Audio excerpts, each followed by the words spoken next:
کوم ځای خوږېږي؟ وایي خدایه پاکه زما ورور ته دعا وکړې خپې خوږېږي کومه خپه دی؟ وایي خدایه پاکه بیچاره خپه خوږېږي. صحیح څنګه کوم؟ ولا حول ولا قوة الا بالله. څه شی کې؟ مر خوري سړی مر خوري نه پوهېږم. السلام علیکم ورحمة الله وبرکاتو. د جمعې ورځ د نړۍ ټولو مسلمانانو ته مبارک وي او 14 رمضان د 2025 کال.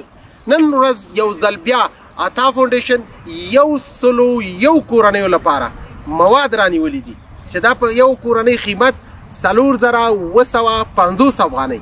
د دې پر موږ حق جوړیږي.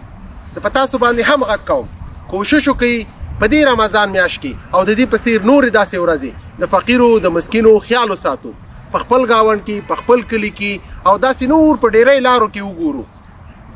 نو الحمدلله توضیح لرو تر پایه پورې زموږ ملتیا وکړئ بلکې دا ځوان هم وپېژنئ چې څوک دی. څه شی کې؟ مر خوري سړی مر خوري نه پوهېږم. کوم هسې خوري؟ داسې خوري. ته څه کې وروره پاسه دا څه دی؟ څه شی دی؟ څه شی؟ لندن دی. سړی بیچاره لندن پسې سترګې راووتلې نو. څه وخت ځي؟ روژه چې خلاص شي ځي. ګوره زه تا ته وایم که نه دا زموږ او ستاسو اندامونه او دا چې الله موږ ته راکړي دي د خدمت دپاره جوړ دي. لندن کې به د چا خدمت کوم؟ ته کار وکړه ما ته خوب راځي. ظلم کې ولا چې نو زه به کار کوم ته به ودې کېږي خوند کوي. اوف راځه چې ځو راځه. کوم ځای خوږېږي؟ وایي خدایه پاکه زما ورور ته دعا وکړې خپې خوږېږي کومه خپه دی؟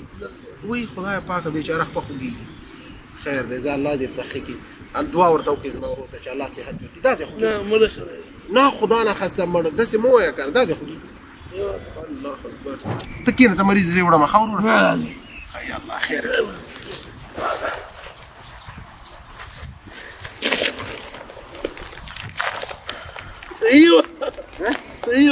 صحیح څنګه کوم؟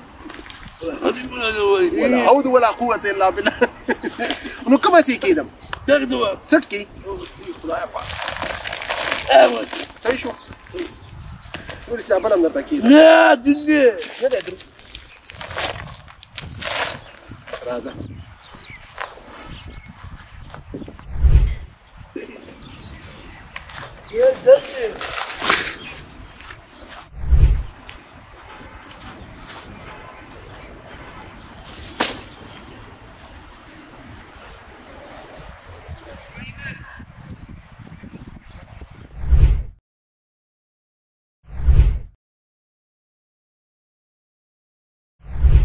الحمدلله مواد تسلیم شولل د 101 کورنیو مواد.